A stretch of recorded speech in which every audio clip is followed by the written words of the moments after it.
Hey everybody, welcome back to Roadwarden. This might be the final episode, I don't know, but first thing I want to do, sorry, I'm going to just break your immersion. I normally don't do an intro in this, I like it just to be a continuous thing. In case anyone's watching these back to back through a playlist. But I just want to apologise at the beginning, just before we get into it, that this hasn't been up for a few days now, Roadwarden. If you saw my message, you'll know that I got ill, and I basically just couldn't record this. I was too sick, I wouldn't have been able to concentrate. And I didn't want to toss away this series not feeling 100%. I feel 100% now, and I feel ready to do it. It was just unfortunate timing.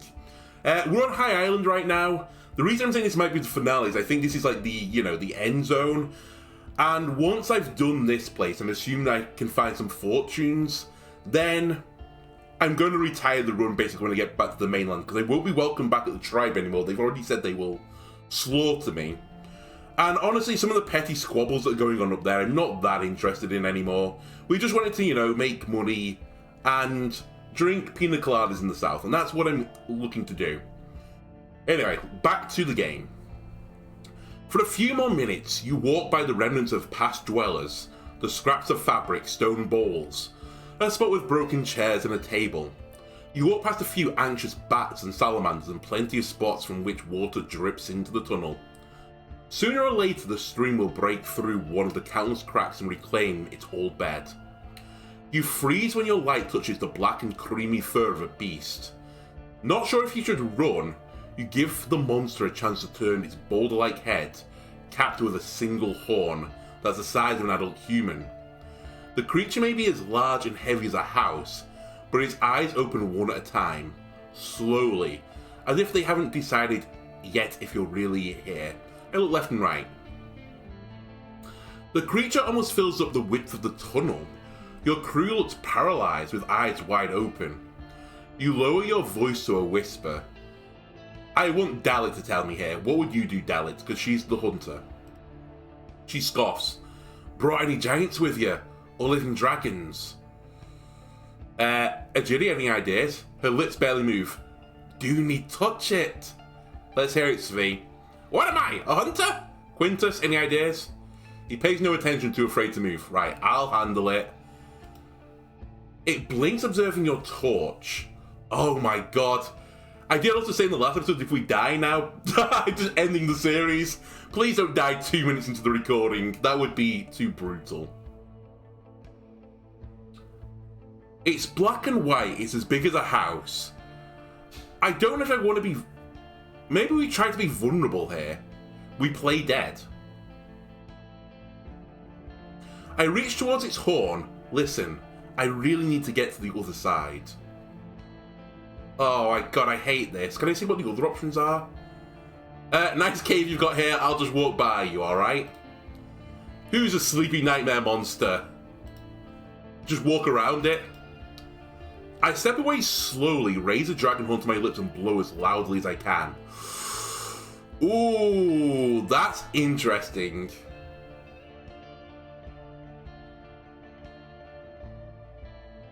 That's interesting. Oh, I don't know. Let me have a look. I'm wondering if in my bestiary, if this is a unicorn. Well, I don't know.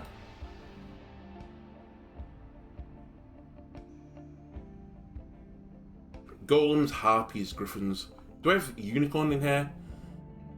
Thick brown fur named with the horns sticking out their skull. Larger than a human shell. Shroud of the mystery. Crucial roles. If you'd like to cut to skin of a spirit of havoc, city folk, tincture unicorns, a battery ram. Blah, blah, blah, blah. They're led by judgment, not anger. They listen to friendly voices! I'm all in unfriendly. You talk for a bit longer until the unicorn lowers its head and lets out a loud snort, hitting you with an air from its nostrils. You take a step closer and walk around the creature's bare, worthy fur. Before you get behind its rear, you have to put your boot on a rock to step over its outstretched leg. The beast returns to sleep, while your allies look at you as if you're crazy, but obediently follow your command. I lean toward the exit. What a genius. Holy shit, only a few boulders separate you from the deep woods. The song of the sea and the hum of the stream are overshadowed by the screeches of beasts and their prey. While there are some rusty remains of an old cart, and the gentle slope was carved by tools, it leads you towards a wall of shrubs and creepers. You get on top of a large rock. There are no roads in sight, but you spot a humble trail made by hooves and paws. The worried looks of your crew are as lost as you are. How about I think about the map from the giant statue? While the path doesn't lead directly to the volcano, it matches the ancient trail of stars that's meant to take you to the main road, if it still exists. Ah. I'll follow the game trail then. It may be narrow, but proves to be firm and straight. The plants that surround it grow from the remains of the old road, hardened with rocks, and Al gives your group a curious glance from a branch above your heads. After a few minutes, you reach what seems to be a proper trail, beaten, wider than a wagon, and leading both toward the volcano and away from it. Among the thicket you spot the remains of a stone wall, long since collapsed, and I will stick to this route. Can I see this on the map as well? I can't. The further trail is canopied by overhanging trees, blocking the moonlight. You hear panicked hooves and flapping wings, but you can hardly see anything. No point having strong arms without eyes, Quintus grumbles. I've got a lantern, don't worry. Maybe our eyes will adjust, for now we need to rely on our ears. No, I'm going to use the lantern. You grab your tinderbox, crouch down, and after a few breaths you shove the lit candle into the frame. You stand up and shake the lantern. It holds. You move on, free of the limits of the night sky as the yellow glimmer dances on the leaves. Listen, I appreciate now that the beasts can see me, but I'm more concerned about walking into a fucking just ravine or something and falling into a volcano. I don't want to be Lord of the Rings here. You pay attention to the sounds. The familiar yells of howlers fill up the path ahead. The monkeys are moving among the tree crowns, barely visible, and the longer you're around, the greater the pain thumping inside your skull. Their territory is vast and they don't need to attack you to wound you. I'm gonna blow the dragon horn. Make them fuck off. The terrifying bellow of a monster spreads through the night. The howls get higher and whinier as many of the beasts leap away. I'll plug my ears now, you do the same. After you throw them a candle, it takes a few minutes to shove some wax into their ears. The howling becomes muffled, but as long as you have ears, some of it will reach you. Try to ignore them within a run to the other side. How many are there? I kind of want to just shoot them. If you can, shoot them. Agidia is fast but barely scratches one of the jumping monkeys, though it's enough to throw it into a panic. Dalit lands a precise shot into a beast's head, bursting it open and splattering its contents. You look around as the number of monkeys dwindles, their noises don't bother you as much. You take a few steps down the road and the remains of the pack move back, letting you through. Now or never, run! The relief is short-lived. The pond ahead is swarming with buzzing insects, and judging by the bones of the dragonling you see on the bank, they're as hungry as they are numerous. The only road ahead leads through them, and you may lack the strength to walk around the feeding ground. Don't worry, I've got stink ointment. The scent of lavender, mint and basil blends into the humid wilderness. Your group covers every ounce of their skin and wraps themselves up with scraps of fabric, but waits for you to enter the cloud of wings first. The creatures split in front of you, forming a dark tunnel. Their loud wings shine in the moonlight. Through the gaps between them, I see the hills and the volcano above them. You reach a humble valley.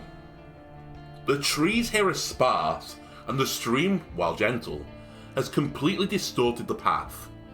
At least the moonlight can guide you. The black saurians covered with yellow spots are too numerous to count, laying just a few steps away from one another, from the grasses to the branches. Most of them are asleep, but a few of the close ones give you curious glances, sticking out and hiding their forked tongues rapidly. The beasts aren't massive, maybe 2 steps long. You look to the sides, the hills are impassable. I examine the surroundings. You vaguely recognize the shapes of fruit trees and shrubs, but no animals seem to browse on them. You crouch down. The road is marked with fresh prints left by various creatures. Dalit, what would you do? She looks around with care and speaks thoughtfully. Animals use this path all the time, so I doubt these saurians are dangerous, and they mostly eat fruits, not meats. Ah. So they eat fruits, not meat. Egidia? She shoves an arrow back into a quiver. There's too many of them! Alright, let me search my bags if I learn something about them. No, not a raw fish. Ah, wild plants. I wonder if they'll go after some wild plants I picked. You throw the saurian a few fruits and rolled up leaves. Distrustful at first, it steps closer and takes care of them with but a few chomp. Oh. I don't want to throw meat at them. They just said that they want vegetables. Maybe I could have thrown more, but I don't think I've got any more, right? No, I have more. Can I not just throw more wild plants?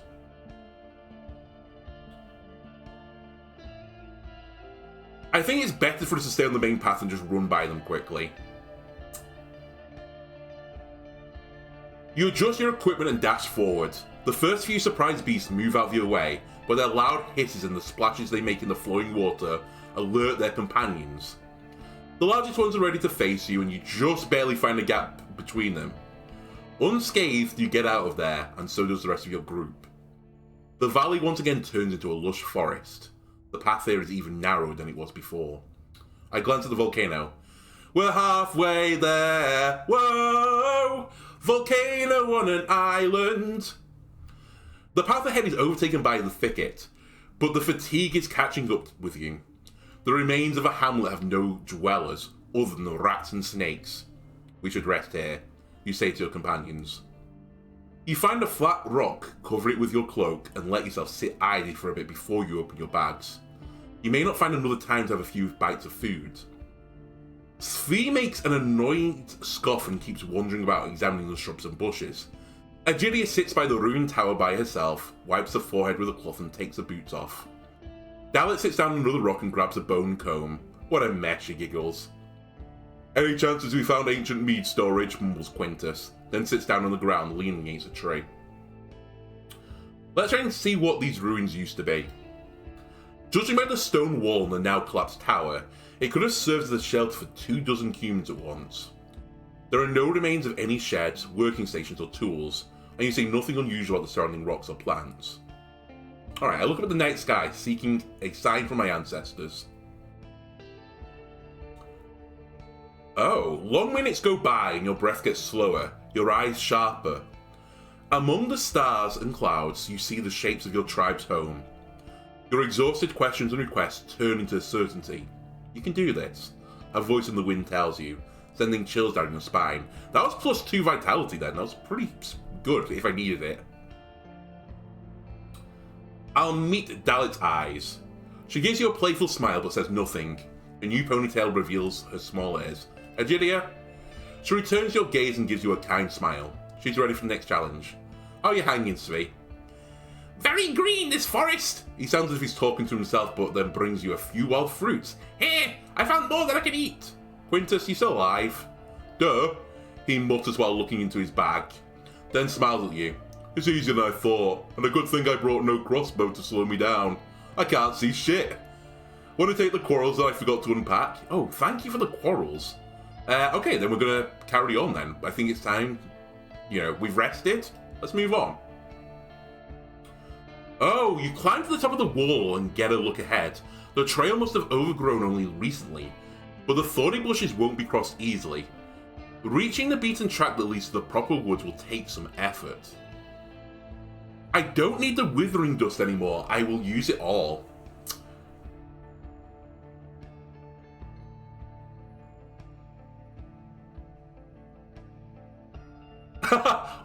Okay, so I can also use the labor between us. We can get ideas from people.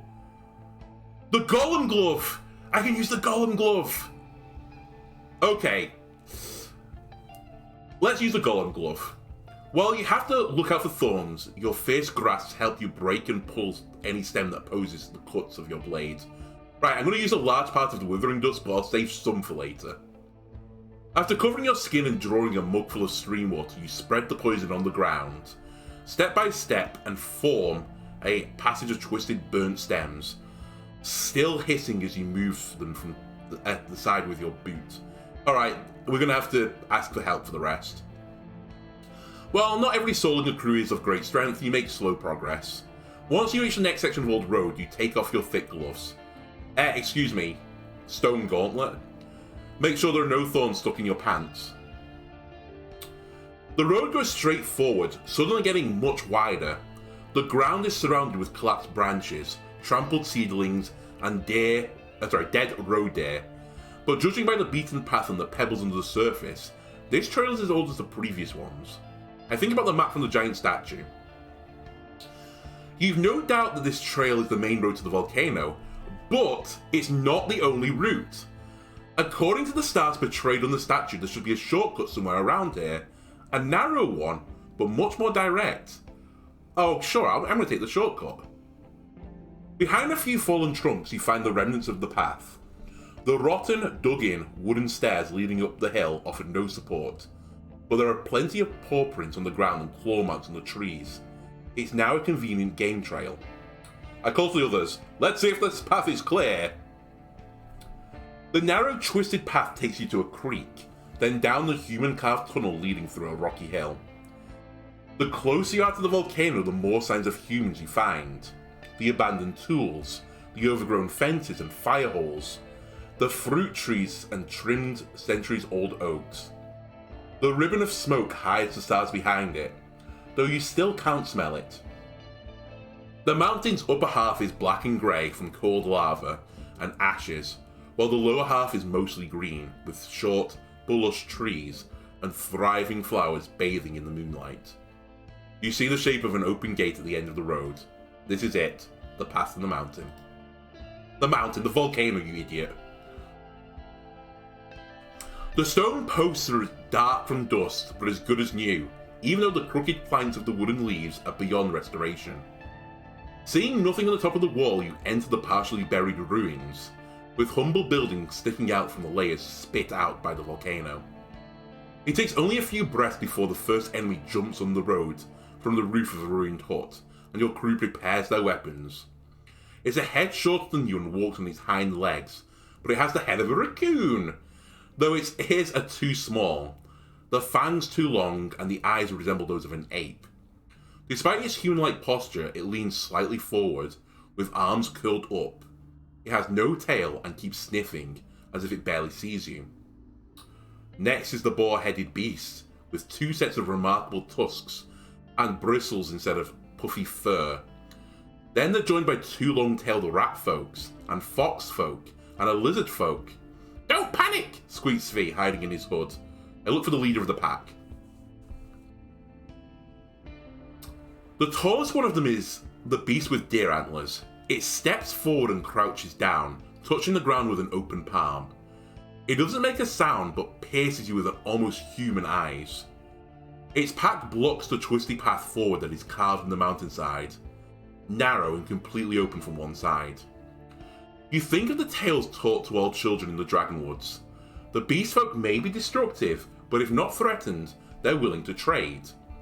You've got some food that you could offer to the creatures, but it's not enough to fill many stomachs. However, you could try to get through them once they get distracted. Svi gets closer and starts to whisper, "Make at least one of them go away, and I'll clear the path for us." Alright, we'll observe them more closely then. They wear no clothes, and carry no tools or weapons. You can't tell if they're hungry, muscular, healthy. Their shapes resemble no creature you've seen before, other than gnolls. How about this raw fish? They're waiting for more. How about a food ration? The deer steps closer and eagerly picks up your offering with its hands, then turns around, as if you're not a threat. It then sits down at the threshold of one of the ruined buildings and starts to chew your gifts. How about wild plants? They're waiting for more. How about a food ration? How about more wild plants? The rats leap forward, grab the food with their teeth, then run as if they're in a panic. They disappear behind the rock, chased by the lizard. How many more wild plants do I have? Oh, I don't think I've got enough. I look at Svi and make sure he's ready. We'll get through by force. I think we're going to have to do this one. I don't think I'm equipped to deal with it. We don't have enough food. I'll try one more wild plants. They're waiting for more. Alright, see you later. Now, you wait for the others to follow you up the path while Svi's fancy steel dagger cuts through the boar's neck. The other beasts let out howls and squeals, but get out of your way. Soon your crew leaves the ruins behind. Well, let's hope there's another path down. The howling wind pushes your crew up the short path, between the tufts of grass, sparse yellow flowers, dormant ashes, and trails of cold lava. Your legs, unused to such long wayfaring, ache. Dalit kneels down on the poorly lit ground.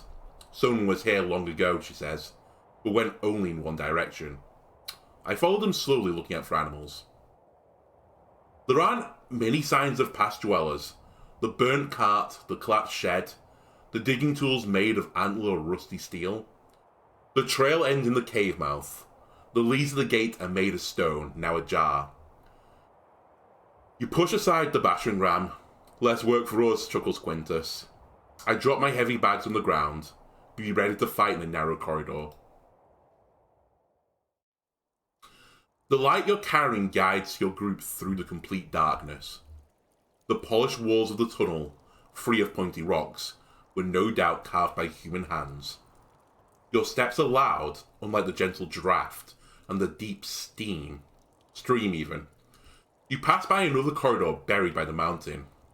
You gesture for the others to stop. Something behind the corner kicked a rock that is now rolling on the floor. Asterion?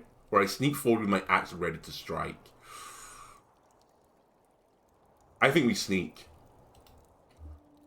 Holding the light in front of you, you reach the next chamber, where you're greeted by the ghastly scream of a human-like throat. You step away, taking a defensive stance, but, despite the passing breaths, no attack follows. You enter again. The undead is furiously squirming in its attempts to release itself, alternately pulling the spear that's nailing it to the wall and reaching toward you, as if it's hoping you'll fall into its embrace. There are no other corpses in sight. The creature must be starving. Egidia covers her mouth, stopping himself from screaming. Svi adjusts his cloak, hiding his dagger. Well then! Dalit gives you a worried glance. I'm sorry. Quintus stands close to the exit, forming his arms in the shape of an hourglass. Let me take a look.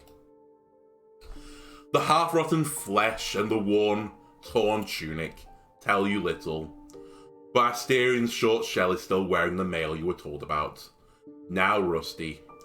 Even more clanging than a new set. Some of the red hair and beard remain on the monstrous pale face, but most of their strands are all over the floor. The knees of the creature are shattered. Next to them rests a large rock. He knew he was going to die, so he imprisoned himself here. He was betrayed or maybe fell into some sort of trap, then crawled in here. Or a monster caught him here, something with great strength.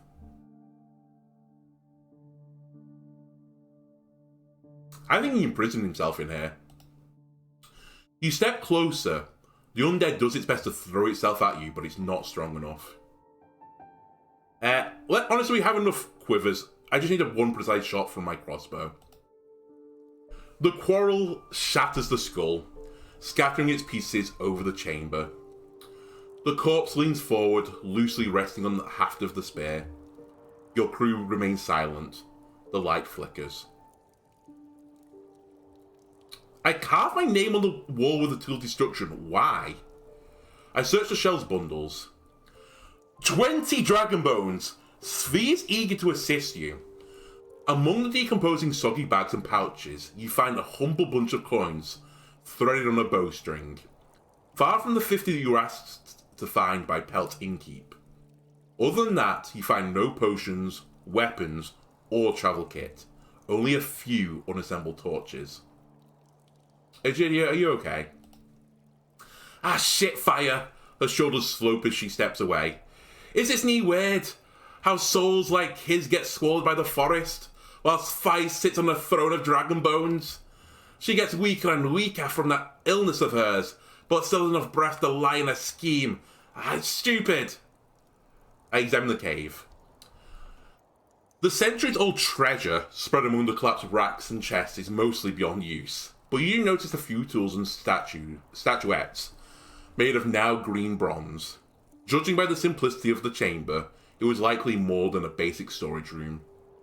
The corridors leading to the deeper caves have all been buried by time. Let's collect the useful scraps of bronze and iron. Since you have quite a few capable hands with you, the clangs and rattles last for a bit. Even though you take only the most promising pieces to avoid encumbrance. Why would I carve my name on the wall till destruction? I cannot think of one reasonable reason to do this.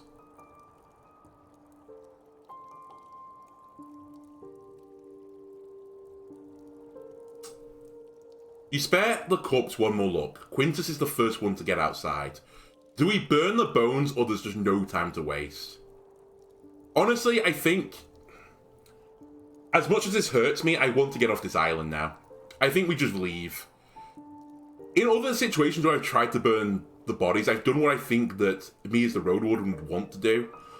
But equally, I think part of the reason was to remove the threat of them in the future so they would do no harm to others. We're on uninhabited islands. It's not going to harm anyone. The fresh air makes you yawn. You grab your bags and approach the edge of the scarp, observing the woods of High Island. You recognise the trail that led you here from the Valley of the Saurians. Let's try to follow the same trail. We should be able to reach the harbour before the low tide. Oh, we did it. You help your group tie the boat to the piling. Egidio, worried about Shadowmane, is the first one to enter the hamlet. The others start to plan their return home. Dalit makes sure her crossbow didn't suffer from the salt water. She's seasick again, and doesn't say much, but her giggling remains as honest as ever. Sphere holds his back, soaked cloak in his hands. He says he can't wait to put your coins to use and leave the peninsula for good. Quintus is moody, though you can't tell if he'd rather fall asleep, get drunk, or eat a ball. I rub my eyes and follow Egidia. I better get ready. You scratch Shadowmane's neck. Take off your bundles, splash your face with cold water. Now you need to take everyone to safety before you stop somewhere for the night. You're going to end the day at... Foggy Lake, I guess.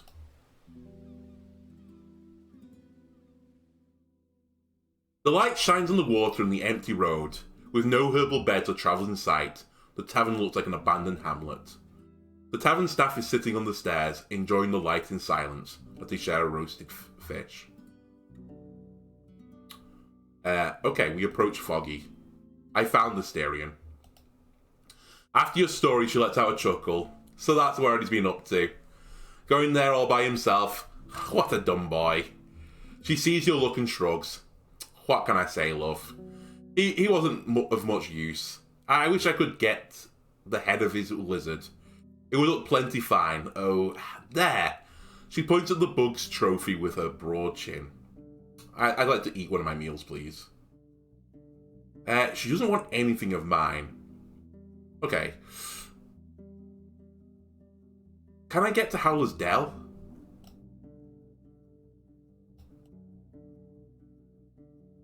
I 3 hours.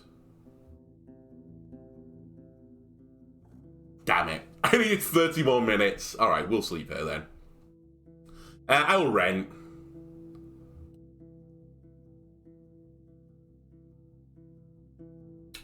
I'll go outside again. And we'll just try and make a little bit of money. Main square. Trader. Goods to sell. You can take the iron scraps. Deal. 7. 7 and 6. Perfect.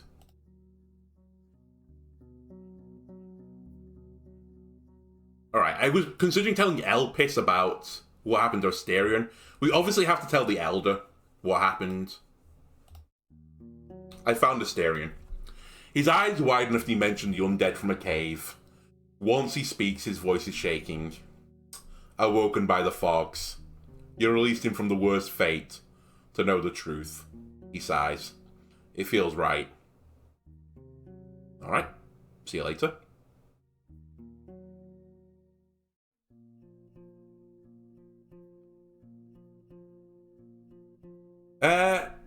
Okay, so Dalit just doesn't want to talk about it at all. Innkeeper, I found Asterion. You tell an abridged version of your story, during which you struggle to read anything from the innkeeper's eyes. Once you're done, he tentatively moves his shoulders, waiting for something. Here you go. These were the dragon bones he had with him in the cave. Afraid it's not even close to 50. He taps his fingers on the counter but takes a deep breath. Could be worse. Keep 5 of them. He looks down. May an ape shit on his head. Looks like I've been conned. The darkness of the room gives his eyes a sad look. You didn't know him, but what do you think? Was he a crook? I'm not sure. I may still find a pouch of his somewhere. It's the simplest answer, or I don't think he would try to steal from you, and even if he did, he would have had a good reason for it. I think that one. I think he seemed like a decent guy. He purses his lips. Maybe. Maybe not. There's only so much trust I'm willing to give him, he sighs. I'm going to keep my hopes low. He looks down. I'm glad you're trustworthy. Getting to an island like that ain't an easy feat. This peninsula needs people like you. There's too many things happening away from everyone's eyes. You have any leftovers? Holy shit, thank you very much. Is there anything you want to buy from me? No. Julia? I'll be back, babe. Actually, I'll go to the well as well while I'm here.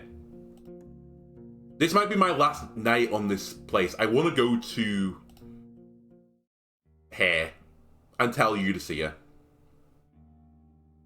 Asterion is dead. You describe the expedition, but she pays little attention, observing the ends of her hair. Just tell me what happened. Your vague answer is met with a sad yet accepting smile. Too bad he chose to die alone. Alright. And I can get back to the Pelt of the North.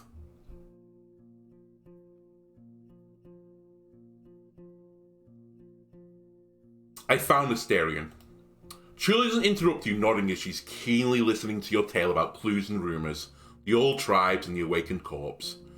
She ponders for a bit, looking at the oven. So, what do you make of it? Not the brightest death I could wish for someone. He knew the danger, but he took the risk anyway, a fair end to his journey. He was biting off more than he could chew. Now his kids will face the consequences. I don't know what to think. I'd like to learn his own perspective. He made a mistake, that's all. It has nothing to do with me, or honestly, I may end up the same way.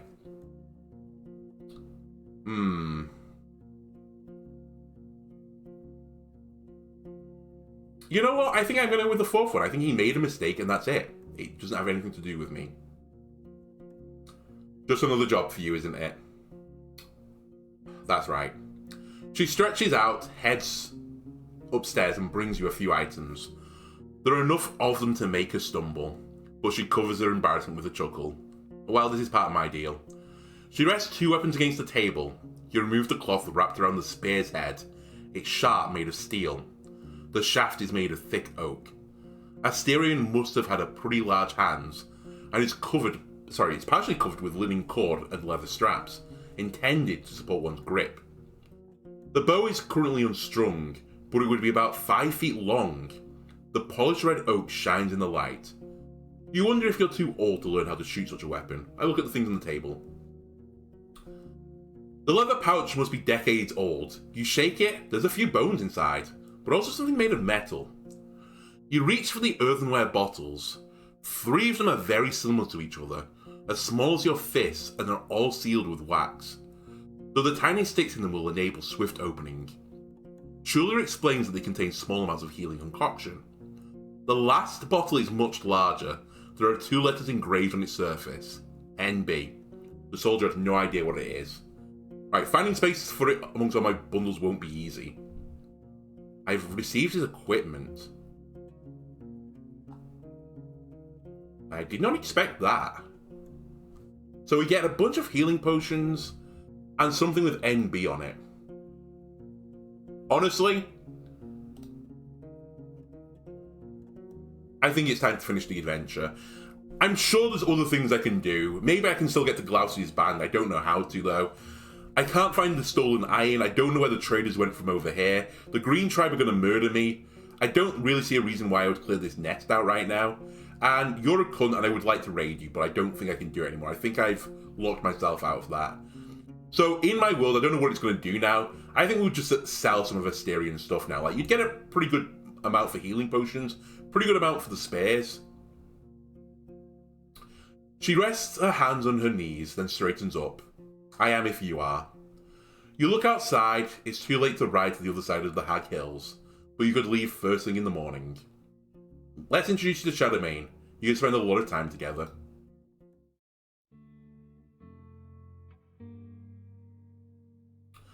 The owners recognize you in the Bless the Empress Inn. This time around, you've got a few dragon bones to spare, and you spend the night in a proper bed, holding a mug of steaming pigeon soup. The days fade away slowly, with Julia by your side. You can't simply outrun the autumn predators, and a few times your journey gets violent. Still, she's a good companion, eager to kill boredom with an idle chat. After all the fighting I did in the north, the road isn't too rough. I wonder if it will be the last time I stay at roadside inns. After all the fighting I did in the north, this road's not too bad. After 2 days, you join forces with an encountered caravan. The roads get wider and harder, and you meet the first patrol of soldiers. "We're here," says the lieutenant in the last village you visit, before reaching the city walls. Without explaining, she approaches a few red-haired farmers that are observing you curiously from the bench in front of their pit house. After exchanging a few words with them, Julia gestures towards you. The Roadwarden is who should be thanked for finding him. The strangers keenly listen to your tale, then with smiles clouded by grief, thank you for your bravery. After a silent, yet delicious meal, you resume your journey. Before we leave, I asked for some hay for Shadowmane. After taking care of some chores and meeting a few friendly faces, you leave your mount in the stables, which, as it often happens, are almost empty. Your eyes are used to the usual conglomerate of ruins, the makeshift huts and sheds, the restored, whitewashed houses, and the few well-kept residences that managed to outlast the invasion. You nod toward a few passerby, but aside from the marketplace, Hovlivin is quiet. You take your equipment to the backward corner. It's a bit pricey, but your friends at the Apple and Boar will be happy to offer you a short stay. You listen to the rumours, but as the minutes go by, no one approaches you or asks for your help. The trade goes fine. You hear the city chief has a daughter now. The new ship is ready to sail. The taxes are coming. The band of undead on the road has been taken care of. I listen carefully. Maybe someone will have a job for me. I remain watchful. Things are not as quiet as they seem. I keep to myself, enjoying the calm before the storm. I join a group of patrons. Let's have a drink. You know what? After all this, let's have a drink. The noises of the drunken crowd hinder your sleep. You head downstairs and fully wake up only after you get served the remains of the last day's supper, mutton stew, a piece of rat pie, and a mug of kefir. Judging by the arguments of the labourers, Hovlivin is returning to work. When the messenger shows up, you let out a sigh. The merchants want to see you in an hour. You spend some time at a small public bathhouse. You wouldn't be allowed in the one for the rich folk, and prepare your somewhat clean outfit. In the streets, you blend in with the working folk. On your way, the familiar faces spare you a few nods, but, as always, the city folk are too busy trying to outcompete one another, seeking dignity in the realm that belongs to the rich and the priests. It's me who's gonna win a better life. I'll buy Shadowmane some apples. To gather my thoughts, I spend some time wandering in the marketplace, or I head to the guild quickly. I want to be done with this. Honestly, let's go to the guild quickly. I want to be done with this. Shadowmane just had some hay. Also, I'm not sure it's not healthy, right, to feed horses lots of apples. I think they can eat apple, but too much, I think, gives them... I think it eats too much sugar or something. I don't remember now. Maybe I'm talking up my ass.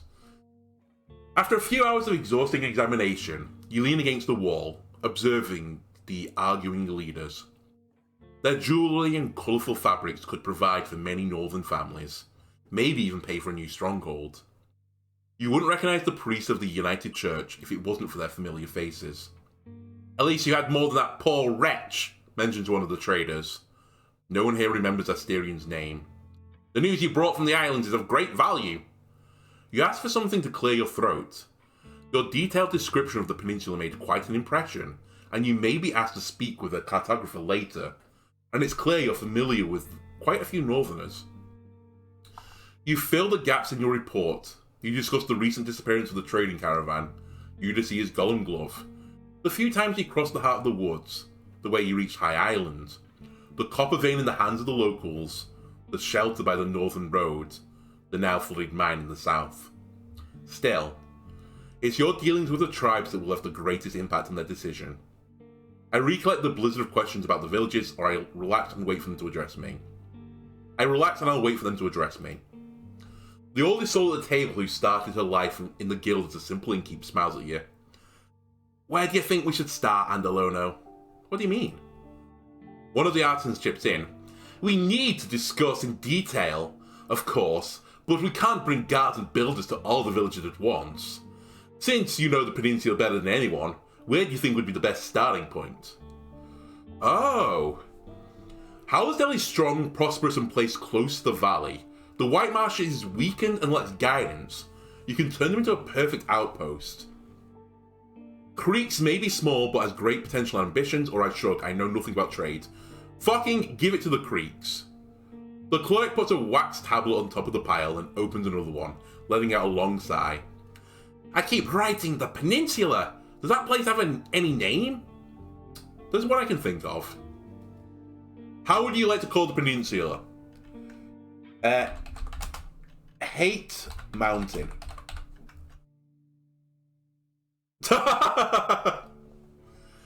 The next day, you take part in another meeting in the guild's chambers. The council representatives are not as numerous this time around, but you recognise a few of the main members, including the city chief. You betrayed a troubled land with a promising future, he tells you at the start, and we're going to be sure to direct that place accordingly. Good job, citizen. You return to the street with a wooden casket, heavy with dragon bones. You could try to invest in some wares, but definitely can't stay idle at an inn. You have a mount to look after. I'll just live comfortably until spring, then start another journey. That's where the easy dragons are. Alright, I guess we haven't got enough to retire on.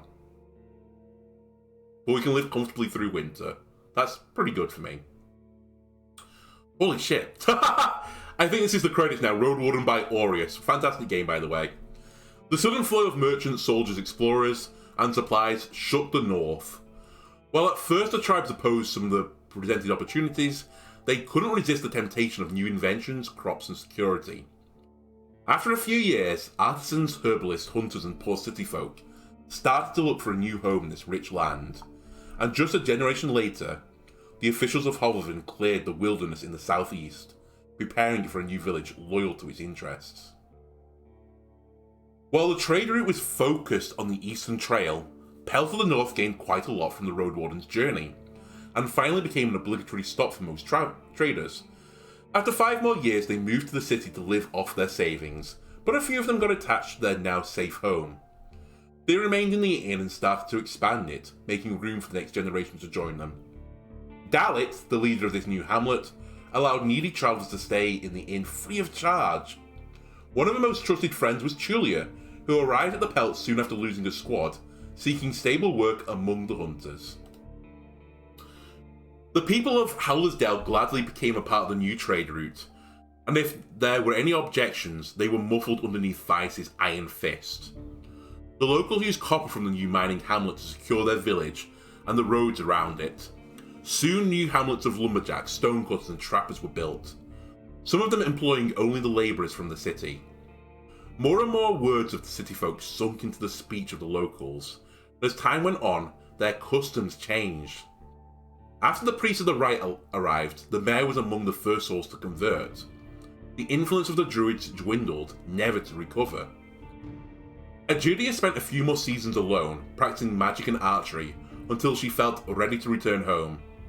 Fives was furious at first, but the druid's protection allowed her daughter to reclaim her position of huntress. While her life wasn't free of conflict, she now truly belongs to a new family. Steep House stood in silence, avoided by the caravans that cut a new path through the haunting clearing, provided for a few more scavengers and gave shelter to beasts, and slowly faded away until there were but a few broken walls surrounding the paved square. The tribe of Old Pagos lost many lives to the plague, and even more to the harsh winter, but the village survived, as united as ever. Thanks to the revitalised trade route, the locals returned to their craft, providing an essential material to the now growing security of the northern roads and settlements. The tribe kept their savings for the darker days, which, they were sure, would come sooner rather than later. Tertia stayed in the village but rejected the further responsibilities of a leader, returning the power to the elders.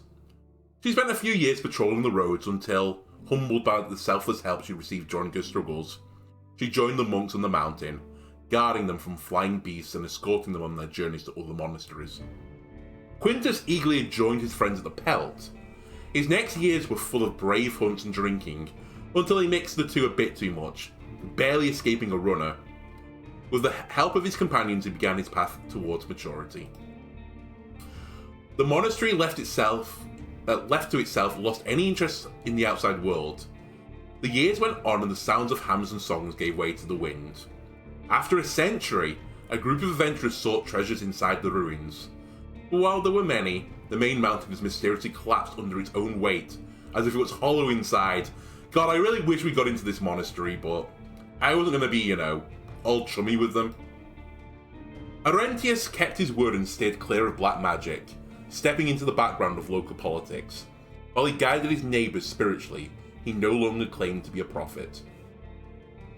The people of the Whit Marshes were growing in comfort, not only trading with the city folk but also offering their services as guards to the caravans and travellers, gaining more from such journeys than they ever would have from their unusual soil. Helvis' short-sighted leadership hindered the Hovlevan investments, but his tribe left behind the lean years once he grew too weak to uphold his position. Thyrasus stayed with his people, but his past descent was never forgiven. He spent more and more time exploring the bogs, seeking something that would earn the acceptance of his family. But despite all the preparations he took to protect himself from the beasts, he died with his own stew in his mouth, poisoned by a wrongly picked mushroom. Ripperoonie. The lies of Eason, and from Pelt made Foggy hesitant in the years to come, and unsure if she should spend the future toiling for the sake of her inn, or leave it to her partner. After a few years, she sold the place to the merchants of Hovlevan. Then, feeling old, betrayed, and naive, she returned to the creeks, aiding her tribe as a cook. Using the pay he got from the Roadwarden, Svi soon left the tavern, travelling between the 10 cities, and earning coins by stealing from merchants, artisans, and priests. After a few years, he was sentenced to death by banishment. Ilan, on the other hand, was accepted among the hunters, learning the craft back home. Oh shit, I really fucked up Foggy's. Sorry, Foggy. Thanks to new supplies gained through the trade, the children of the creeks grew in strength and comfort. The guild brought experienced tanners and fur makers with them, helping the locals mimic the techniques of the masters, but also discouraging any ambitions of farming and fishing. After a decade, the village was completely dependent on purchasing supplies from the outside, and soon after, it learned that it could get the help of the city architects, if of course the tribe agreed to building a small chapel of the rite, and welcomed the priest who would just love to run it. 2 generations later, no traveller would find a trace of the old, unusual customs of the tribe's ancestors. Ella quickly realised that keeping the road safe was a much better way to earn dragon bones than sell his cropped chairs and tables. While he wasn't a fighter, he often joined the merchants travelling the peninsula. Exchanging news and suggesting new investments. In the meantime, he gladly engraved the shapes of animals on cups and plates. Ephron, shaken by what happened to his friends, spent a few years travelling with caravans and learning from other tribes about more efficient, disciplined ways of organising hunts and foraging trips. While it wasn't easy for him to influence his family, his efforts saved many lives of the younger generations. God, I kind of fucked the creeks up a little bit too. The people of Gale Rocks didn't need much time to experience improvements, selling the excess of fish and salt. They received much needed crops and tools and strengthened their ties with the United Church. In the years to come, their days were good, and, for the most part, remained the same. Though with difficulty, the road leading between the heart of the forest was restored, maintained by a combined effort of soldiers and the locals. In its centre, surrounding the ancient cairn, was built a hamlet for travellers known as Between Towers. Ulysses agreed to do some work for the city folk, earning a great amount of luxurious wares. But since every request she got was a variation of making a weapon even more lethal, the boredom of repetition started to push her to her limits. She sought joy in her own projects, sharpening her senses with snakebait, day by day, until her heart stopped beating a year later. Soon, her residence became occupied by the soldiers of Hovleven, who made nothing of the stone sentinels. I put those roads around for no reason then. The tribe of the Green Mountain, worried about the growing presence of the city folk, ended up blocking the trail that connected it to the rest of the peninsula. Every once in a while, the rumours of pagans of Weird Tongue, seen by the Eastern Trail, spread among the merchants, but a keen listener would notice that such tales always differed when it came to describing the tribe's clothing, weapons, and skin. And Alono, the Roadwarden of Hate Mountain, rejected the routine of the city folk, spending their savings with little care, then taking the riskiest jobs for riders. After a few violent years, their life, full of colourful memories and duty and pleasure, ended with a single mistake. Come on! No pina coladas on the beach? God damn it. Well, that was Roadwarden, ladies and gentlemen. I hope you enjoyed this. This game was fantastic. I think someone mentioned in the comments best for me. It's kind of like, playing D&D, but it's D&D without, requiring 6 adults to get around together with, all their commitments. Just something, you can log in, play a little bit for like an hour or something. I get that little fantasy, kick that I know some of you yearn for. Anyway, thanks a lot for watching this series. I'd love in the comments if anyone else has played this to say like what differences you got, like what variations in the past you took that drastically maybe changed how the world operated. Again, I would love to hear it. Anyway, thanks a lot for watching, and I'll see you in a future series. Goodbye.